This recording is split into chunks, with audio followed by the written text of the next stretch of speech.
Happy Monday, my friends. This is Neil Adler with another episode of Syracuse Central on the Fan Arch Network. Hope everyone had a great weekend. Getting closer and closer to Thanksgiving. We should talk about Thanksgiving on one future episode because it's like my favorite holiday because it's all about just food and watching sports, and there's no pressure of gifts or anything like that. Although I do like buying gifts for my son, I ain't gonna lie, especially because he's into sports cards.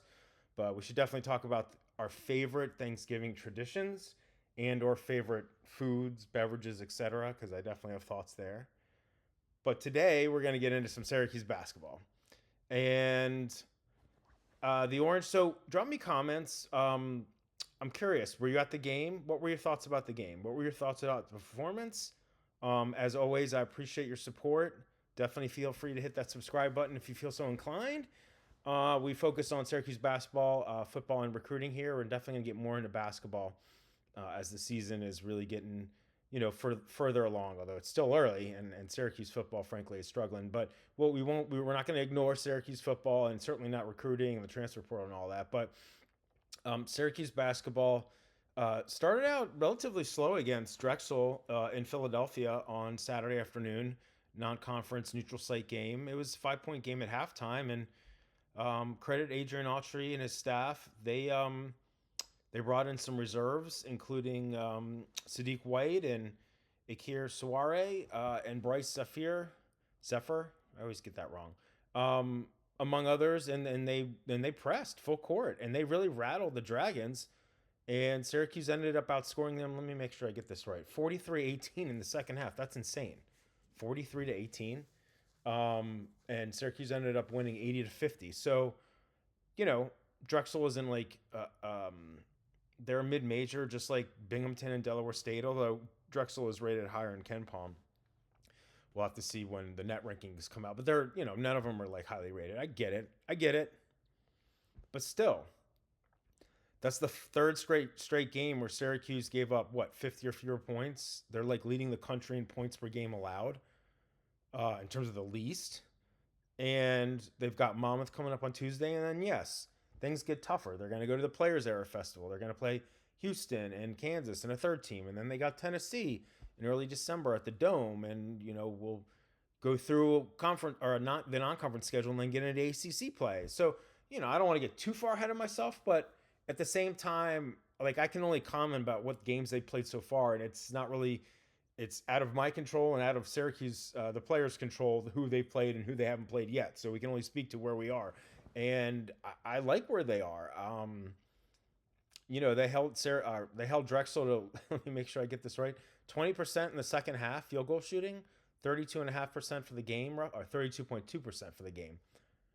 Syracuse or Drexel did not shoot well from three.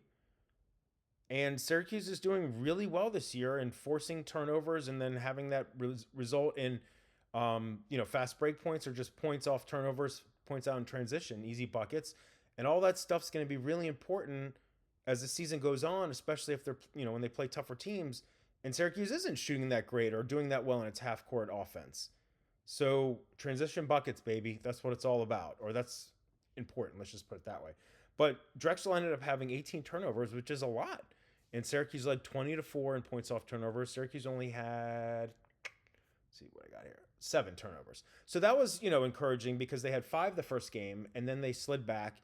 That was against Binghamton. And they slid back, I think, had 14 against Delaware State, and they had 7 against Drexel. So, and Syracuse, continues to shoot well from the field. They shot just under 50%. They shot just under 37% from deep. They went 11 of 15 from the free throw line, which isn't great, but a team that was shooting under 60% heading into the game. Syracuse was convincingly ahead in fast break points and points in the paint. My biggest concern, and this is a historical thing, and it's this year thing as well, so to speak, they were out rebounded. Although the rebounding margin was higher and they ended up closing that gap, but yeah, they were out rebounded by Drexel 39-36, and I fear that that's going to be an area of concern for Syracuse. Now, a couple things. Number one, their opponents are going to have a propensity to get more rebounds. Not necessarily out rebound Syracuse, but just get more rebounds in general. If Syracuse is doing a good job of making them shoot poorly, because more missed shots means more opportunity for rebounds. There, I said it. I mean, I'm giving you gems here. This is like super scientific stuff. No, but like, all kidding aside, that's one thing. And then the other thing is I'll say is, you know, if Syracuse is out rebounded, is that resulting in opponents getting a lot of offensive rebounds and second chance points, putbacks? Because that's obviously a concern. I mean, if they're getting they're more rebounds, the opponents, but it's not resulting in, like, it's not damaging Syracuse, all that much, then okay, fine. But the historical thing was always, oh, well, they're in the zone, and when we're playing zone, you're guarding an area, not a player, so it lends itself, so to speak, to get out rebounded. But now they've been getting out rebounded and playing man too, so they got to clean that up. But I just thought it was a great second half. There was a lot of Syracuse fans there in Philadelphia. Carmelo Anthony was there. I think Kyle McCord was there. This is, he's from New Jersey, but he plays for the Eagles. And I thought I saw a picture. Maybe Hakeem Warwick was there. I'm not sure. But again, they're 3-0. They got Monmouth on Tuesday night. Kyan Anthony, he had, let me make sure I get the stats here. He had 18 points, 7 of 12 shooting. He was great. He did have 4 turnovers, but that's to be expected. Number one, he's a freshman. Number two, if he's trying to make plays, sometimes that results in more, it's like risk reward. That results in more turnovers. But Nathan George had 13.7 assists, 4 boards. He was great. Donnie Freeman didn't shoot well, but he had 13 points, 3 boards, 2 assists. William Kyle III continues to be a beast above the rim. He had 8 points, 10 boards. I think he had 7 offensive rebounds. He had 3 blocks, 3 steals. And Nate King still isn't shooting well from deep, but he did have 7 points, and he had 9 rebounds. So that's 9 rebounds. So overall pleased. But something to keep an eye on. And JJ Starling, by the way, he missed his second straight game, and he's only played 3 minutes this whole season. Lower body, leg injury, whatever you want to call it. I think it's his hamstring. But he didn't play in this game, and Anthony, again, was great, and Bryce Suffer gave him good minutes in reserve, and Luke Fennell, played some, in the backcourt as well. I'll continue to maintain that Syracuse, to kind of reach its full potential of what it can do this year, and including getting to the tournament, they're going to need JJ. I'm sorry. Like, people are saying, oh, when JJ comes back, he should be off the bench, and Kyan should be starting, and Nate King shouldn't be starting. Like, first of all, let's see how, and Kyan's been great, but let's see how Kyan Anthony does against Kansas and Houston. Okay? And JJ Starling, when he comes back, and hopefully it's against Monmouth, he might be a little rusty, but he's still a senior leader of this team, and he was, led the team in scoring last year, so the team's better off if he's playing. And so after the Drexel win, Autry said that he's really close, that is Starling, to returning, but he obviously didn't go so far to say it'll be against Monmouth. And I would really like to see him play against Monmouth, because I don't want him to get, like, thrown in with the Wolves, so to speak, and like his first, significant minutes of the year be against Houston, which is the number 1 team in the country. Like, that's not ideal. And then Tyler Betsy, he looked like he rolled his ankle in the first half. He had scored 5 quick points, and he's a key reserve. And then, so the quote from Autry was, in essence, we'll find out more, blah, blah, blah, blah, but it doesn't seem like it was that serious. So, hopefully it's not, because look, injuries are part of sports. Syracuse has definitely been hit with the injury bug in football, and we don't want that in basketball. And they were hit with it in basketball last year, with Donnie Freeman only playing in 14 games and Starling missing 7. So, we want to have this team as healthy as possible. But I do acknowledge that injuries are part of sports. And like I said, it would be really encouraging if both Betsy and Starling played at least some, against Monmouth, which I assume will be a relatively easy win at the Dome on Tuesday night, rather than just, like, not playing at all and then going out to Vegas. But then again, if they're not quite there, the coaches might think, oh, well, we'll just rest them up even more, because we don't necessarily need them against Monmouth, and get them as fresh as possible for Vegas, for the Players Era Festival. So we'll see. I'll keep tabs on it. We'll check in with the SU PR team to see what they say. Although they usually can't say much until right before the game, because it's a HIPAA thing, and I get all that. I do. It's all good. I don't think Syracuse is like better off with JJ not playing, or I don't care who starts anyway. It's who's playing in crunch time and who's playing the most significant minutes. But we need JJ back. We need him back, and Tyler Betsy. Betsy's a good player. He is. All right, so some recruiting nuggets. Over the weekend, before Syracuse basketball played that game in Philly against Drexel, they were in at an open gym, I would assume. I don't think it was an in-home visit, but at an open gym for a 2028 recruit by the name of Carter Smith, who's a four-star combo guard and top 70 national prospect in the 2028 class. He's from Philadelphia, obviously. I think they went to see him at an open gym in the morning before they had the game later in that day, which, I get it. He goes to the William Penn Charter School in Philadelphia. I don't know how far that is from the Xfinity Mobile Arena, but it probably wasn't that far, so why not go check him out? And he had played in Syracuse's annual league camp in late August, and like 2 days after the camp, he posted on social media that he got an offer. Syracuse has offered I think 11 guys that I'm aware of in the 2028 class. It's obviously super early. He's a sophomore. This is a sophomore class, but he was hyped about the offer, and I don't know. I didn't see on recruiting services what his full offer sheet is. I think Syracuse was his first Division I offer, but I don't know if I haven't seen much, on recruiting services recruiting websites.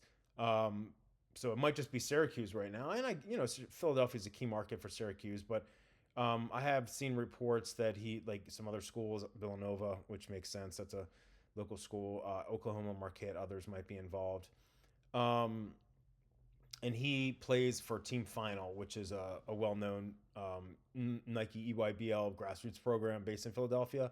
And he played well in the spring and summer, helped lead them to Team Final to the quarterfinals at Peach Jam in the 1500 division. Again, super early, but he obviously has already taken an unofficial visit to Syracuse for the elite camp, and they've been in to see him. So, maybe he'll emerge as a priority recruit for Syracuse in 2028, but that's a way off. So we're not gonna get too hot and heavy about that, but I always like pointing that kind of stuff out. All right, so we're gonna end up here with Asher Elson, who I've talked about many times on Syracuse Central. He's a 2026 four-star wing power forward, 6'10" guy from New York City, plays in the Atlanta-based Professional League Overtime Elite. He visited Syracuse in October, officially visited, and it went well. And he has a Final Four of Syracuse, Auburn, Maryland, and Xavier. And he also, I don't know if I've mentioned this on Syracuse Central, but in the latest AAU season, he was on the New York City-based New Heights team, which is in the Adidas 3 SSB League. And he played alongside Deron Rippey Jr., and they went to the quarterfinals of the playoffs in that league in July, and he played well. Elson did in the latest Adidas season, and he's a top 140 national prospect, so he's not super highly rated, but he's got a lot of upside. I'm just being honest with you, and he's averaging 11.7 boards so far this season in Overtime Elite. Anyway, he's going to announce on this Wednesday the 19th. Credit to national analyst and a buddy of mine, Sam Kaiser, for breaking that. I talked to a couple different people on Sunday, and I guess you never necessarily know in recruiting, but Syracuse is not going to prevail for Asher. And, I know people are bummed that they don't have a commit yet in 2026, but keep in mind a couple things. Number one, they have 13 scholarship players right now, and 9 of them could return, and potentially 10 if Nate King's.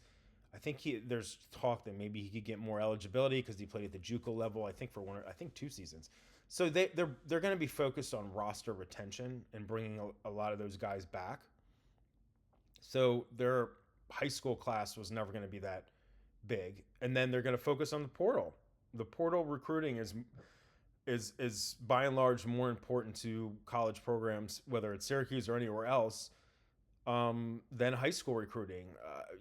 It's better from my perspective, and I don't, know the ins and outs of.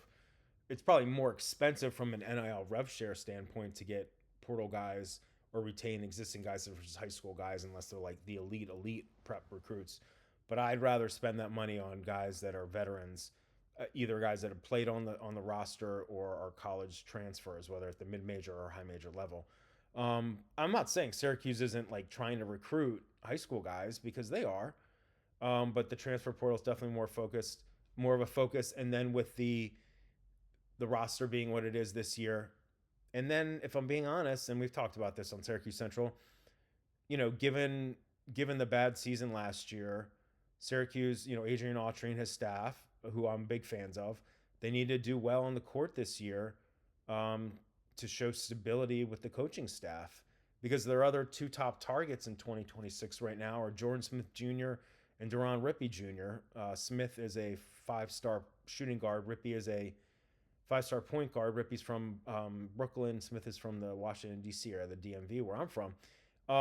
Those guys aren't signing early, and I'm not saying either of them is going to choose Syracuse, but if they were to pick Syracuse, it's not because of like the Syracuse brand. It's because of the coaching staff. They're both really close with Autry and Griff and Brendan Strawn, Alex Klein, etc. And don't want to omit Dan Engelstad too. He's from the DMV. But my point is that those guys, they're not going to like commit to Syracuse if there's questions about whether Autry and that staff's going to be back. So I'm not saying they're a lame duck staff, but it's just kind of like a wait and see approach. And neither of those guys was in a rush to commit during the early signing period, which ends this Wednesday anyway. But I think those are some of the factors why Syracuse doesn't have a commit right now. And I'm not super worried about it, and I don't think you should be either. I'm not telling you how to feel, but I think it'll be okay. I still don't think Syracuse is going to win out for either Rippey or Smith, but I could be wrong.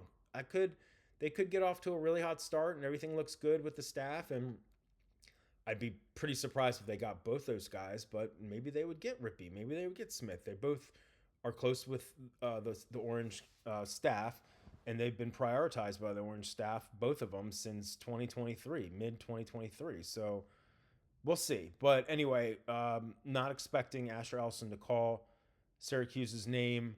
I had heard last week that maybe Auburn and Maryland were kind of out in front, but then don't sleep on Xavier. Maybe they're making a late push, but I don't know Asher, and I don't have intel about his recruitment beyond Syracuse, but Syracuse is not going to win out for him, and that's okay. We wish Asher well. He's got a lot of upside. All right, that's going to do it for today's edition of Syracuse Central on the Fan Arch Network. I'm your host, Neil Adler.